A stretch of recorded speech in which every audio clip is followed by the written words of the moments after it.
And I'm now happy to introduce from a company known as A Perfect Maine, our dinner underwriter for this evening, and someone who is very familiar with the work of the U.S. Coast Guard. Ladies and gentlemen, Ms. Linda Bean.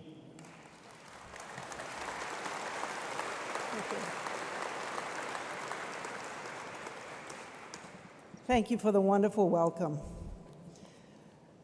I've had several people tonight ask, are you related to L.L. Bean? So I'll answer that right off. Yes, he was my grandfather. And he would be so proud to be with us tonight. I'm going to tell you a little bit about my son, his grandson, his great-grandson. Kevin Clark was rescued by the U.S. Coast Guard off the coast of Maine in the mid-90s. And that's when I met one of your directors, Jim Matthew. And I've been ever so grateful, and I think that's why Anne came to see me this year about chairing this wonderful event, this wonderful tribute to the U.S. Coast Guard Foundation, the 40th year celebration. So I feel very privileged to be here. My son does too. He's still with us.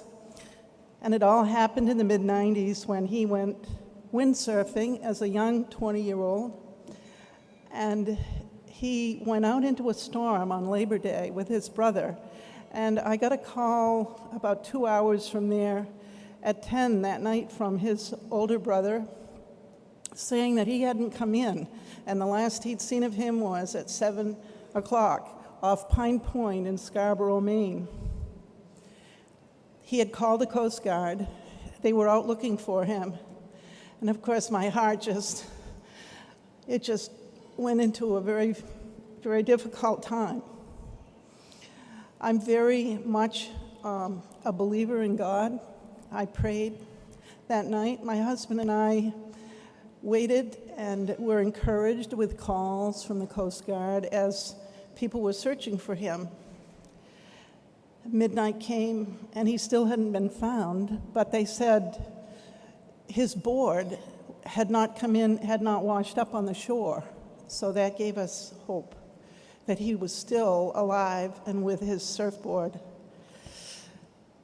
2 o'clock came, and we got a call saying they had to stop the search. At that point, they were going to continue at first light because there was a ship off of the coast of Cape Cod, a fishing boat that everyone needed to go down and really rescue. They were really in very bad shape, and they knew where that was.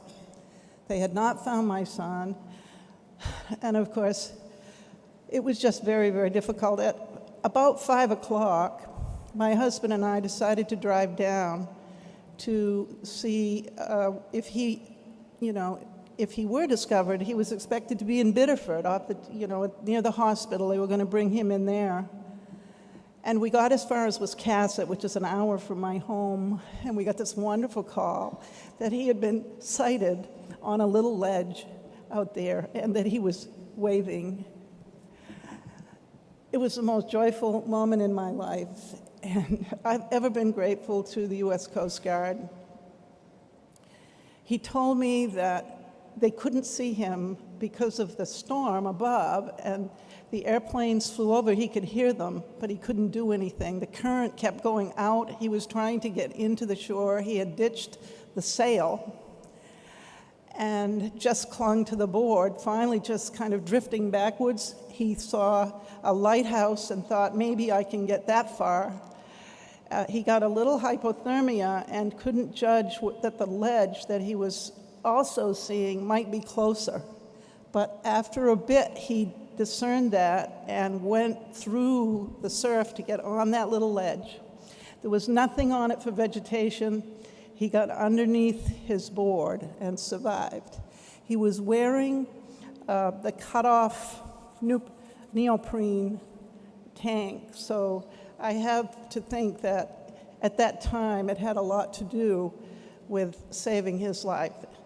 But the big debt that we owe is to the U.S. Coast Guard, and I'm going to do whatever I can to help the families of people who have lost their breadwinners in saving the lives of people. Through the Coast Guard, we find our fishermen, and I'm now in the lobster business. I have about 45 fishing boats out there bringing lobsters in to the mid-coast. And I know the service that you lend to the fishermen, and I just want to tell you that as a coastal dweller in Maine all my life, thank you. Thank you very, very much.